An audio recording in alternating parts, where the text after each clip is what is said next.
Welcome to this tutorial on building and testing Java projects with Gradle. Before we get started with Gradle, let's first talk about why we need a build system for our Java projects. A build system helps us automate the process of compiling our code, managing dependencies, and executing tests.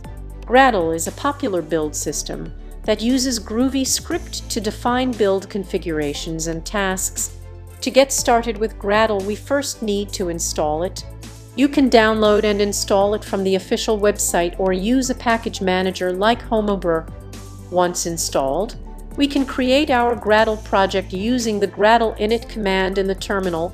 This will create a new project with default directories and files. Next, we need to define our project dependencies in the build Gradle file. We can specify the required libraries and versions using the dependencies block.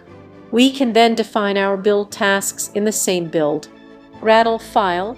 We can use built-in tasks like compile Java test and jar or create our own custom tasks. To execute a task, we can use the Gradle task name command in the terminal. We can also use Gradle to automate the testing process by running tests on every code change. We can use Gradle continuous test to enable continuous testing.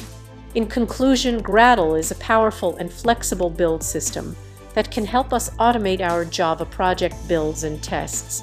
With a simple configuration file and ECTOUS commands, we can quickly get our development environment set up and be on our way to creating amazing Java applications. Thanks for watching and happy coding!